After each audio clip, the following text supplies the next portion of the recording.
যেখানে ডাক্তারের প্রয়োজন রয়েছে সেখানেও আশাকর্মীকে দিয়ে ডিউটি করানো হয়। পশ্চিমবঙ্গের এমনই অবস্থার কথা বলছেন এই রাজ্যেরই শহরের আশা বা HHW অর্থাৎ পৌর স্বাস্থ্যকর্মীদের সংগঠন পশ্চিমবঙ্গ পৌর স্বাস্থ্যকর্মী কন্ট্রাকচুয়াল ইউনিয়নের সম্পাদিকা কেকা পাল।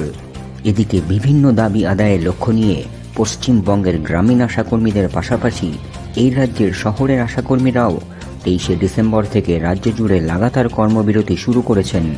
শ্রমিক সংগঠন AIUTUC অনুমোদিত এই রাজ্যের এই গ্রামীণ আশাদের সংগঠন পশ্চিমবঙ্গ আশাকর্মী ইউনিয়ন এবং এই শহরের আশাদের সংগঠন পশ্চিমবঙ্গ পৌর স্বাস্থ্যকর্মী কন্ট্রাকচুয়াল ইউনিয়নের তরফে এমনই জানানো হয়েছে, দাবি আদায় না হওয়া পর্যন্ত এই কর্মবিরতি চলবে।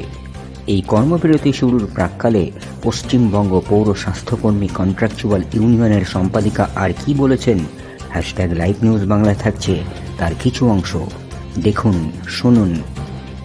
আমরা সব সময় বঞ্চিত, আমাদের দিকটা সরকার কোনো সময় দেখভাল করেন না।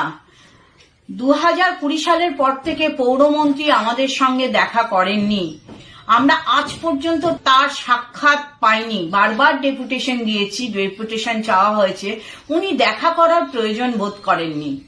যার ফলে আমরা ভীষণ রকম ভাবে অবহেলিত হয়ে আছি বলে আজকে কর্মবিরতি ঘোষণা করে দিলাম আমরা। কারণ বর্তমান বাজার মূল্যতে মাত্র 5,250 টাকা আমরা পাই। 5,250 টাকায় কি হতে পারে, কতটা একটা মেয়ের উপকার হতে পারে আপনারা সকলেই জানেন। আমরা কিচ্ছু পাই না, আমাদের ইনসেন্টিভের টাকা সব সময় 4 মাসের জন্য বাকি থেকে যাচ্ছে।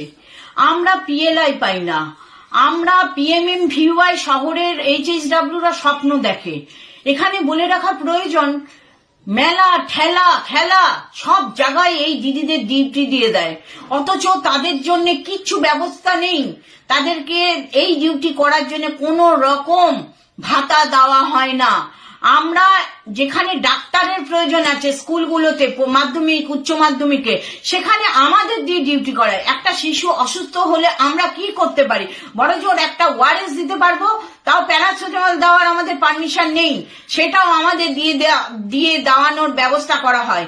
আমরা সরকারের কাছে তীব্র প্রতিবাদ জানাচ্ছি, এই সব কাজগুলোকে বন্ধ করা হোক, আমাদেরকে সরকারি কর্মীর স্বীকৃতি দেওয়া হোক, বর্তমান বাজার মূল্য ধরে 15,000 টাকা আমাদের বেতন দেওয়া হোক, এবং কর্মরত অবস্থায় যে দিদিদের মৃত্যু ঘটে যাচ্ছে তাদের পরিবারগুলোকে 5 লক্ষ টাকা অনুদান দেওয়া হোক।